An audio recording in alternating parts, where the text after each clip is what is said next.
అందరికీ నమస్తే అండి. మనం పిల్లల విజయంలో తల్లిదండ్రుల భాగస్వామ్యం అనే అంశం గురించి మాట్లాడుకుంటున్నాం కదా. ఈరోజు మరికొన్ని కృతజ్ఞత అంటే మన చుట్టూ ఉన్న సమాజానికి ధన్యవాదాలు తెలుపుకోవటాన్ని సూచిస్తుంది. తల్లిదండ్రులు, ఇతర కుటుంబ సభ్యులు, ఇరుగు పొరుగువారు, మిత్రులు, ఇలా సమాజంలోని ప్రతి వ్యక్తి ప్రత్యక్షంగానూ పరోక్షంగానూ మనల్ని ప్రభావితం చేస్తారనేది ఫిలాసఫీ చెప్పే విషయం. ప్రతి వ్యక్తి ఇతరులకు సహాయపడే పనులు చేయాలి. అలా చేసేవారికి ధన్యవాదాలు తెలపటం మన బాధ్యత. ఈ రెండు వర్గాలలోనూ మనం ఉండాలని జీవిత విలువను చిన్నప్పటి నుంచే అలవాటు చేయాలి.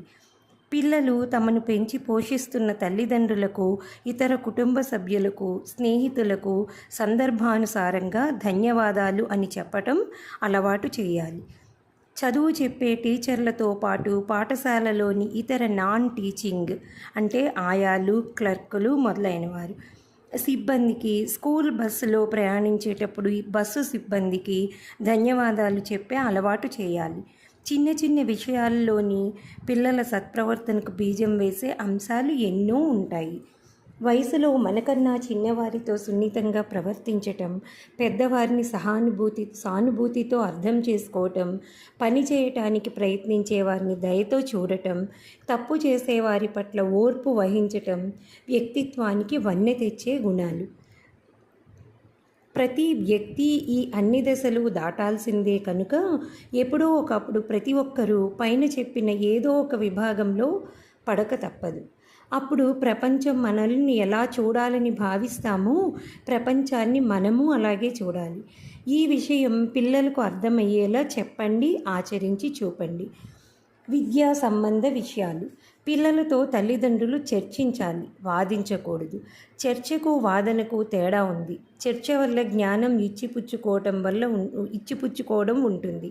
వాదనలో ఇస్తున్నామని అనుకుంటారు, కానీ దాన్ని ఎదుటి వారు ఎలా స్వీకరిస్తున్నారనేది పట్టించుకోరు. ఇక తీసుకోవటం సంగతే మర్చిపోతారు. ఇంటి వద్ద పిల్లల ప్రోగ్రెస్ రిపోర్ట్లను పట్టుకొని లేదా ఓ 4 ప్రశ్నలు అడిగి మార్కుల గురించి, సమాధానాలు రాకపోవటం గురించి వాదించటం వల్ల మీకు కానీ మీ పిల్లలకు కానీ ఎలాంటి ప్రయోజనం కలగదు. వీలు దొరికినప్పుడల్లా విద్యా సంబంధ విషయాల గురించి చర్చించటం వల్ల ఎంతో ప్రయోజనం కలుగుతుంది. పాఠశాలలో పిల్లలు చదివే పాఠాల గురించి చర్చించాలంటే ఆయా సబ్జెక్టులో తల్లిదండ్రులు నిష్ణాతులై ఉండాలనుకోవటం పొరపాటు. ఏ సబ్జెక్టులో ఏ పాఠాలు జరుగుతున్నాయి, అందరి విషయాలేమిటి, ప్రాక్టికల్గా ఆ విషయం ఉపయోగాలేమిటి అనేవి చర్చించినప్పుడు పిల్లలతో పాటు తల్లిదండ్రులు ఎడ్యుకేట్ అవుతారు. ఇక న్యూస్ పేపర్లలో వచ్చే విద్యా సంబంధ ఆర్టికల్స్, టీవీ ఛానళ్లలో వచ్చే విద్యా సంబంధ కార్యక్రమాలపై చర్చించవచ్చు. వాటిపై చర్చలు జరపటం అనే ప్రక్రియ ద్వారా పిల్లల్లో ఆలోచన శక్తిని, విశ్లేషణ సామర్థ్యాన్ని పెంపొందించవచ్చు. విద్యా సంబంధ కార్యక్రమాల్లో పాల్గొనటం. పిల్లలతో కలిసి విద్యా సంబంధ కార్యక్రమాల్లో పాల్గొనటం వల్ల కూడా పిల్లలు ప్రత్యక్షంగా పరోక్షంగా తల్లిదండ్రుల నుంచి ఎన్నో విషయాలు నేర్చుకుంటారు. పాఠశాలలో చదివిన చదువు మరింత అర్థవంతంగా మారుతుంది. సైన్స్, ఆర్ట్స్, ఇండస్ట్రియల్ ఎగ్జిబిషన్స్కి పిల్లలతో కలిసి వెళ్ళాలి. పిల్లలు తమంత తాముగా సమాచారం సేకరించేలాగా ప్రోత్సహించాలి. అక్కడి విషయాల ప్రాధాన్యతను, నిజ జీవితంలో వాటి ఉపయోగాన్ని గుర్తింపచేయాలి. తాము చదివే పాఠాల్లో ముడిపడి ఉన్న అంశాలను, తమకు బాగా ఆసక్తి కలిగించిన అంశాలను గురించి మరింత లోతుగా తెలుసుకోమని ప్రోత్సహించాలి. ఇటీవల కాలంలో చిన్న చిన్న పట్టణాల్లో కూడా పిల్లల పెంపకం, చదివించే పద్ధతి, విద్యా ఉద్యోగ అవకాశాలపై సెమినార్లు, వర్క్షాపులు వంటివి జరుగుతున్నాయి. వాటిలో తల్లిదండ్రులు పాల్గొంటే అనేక విషయాలు తెలుస్తాయి.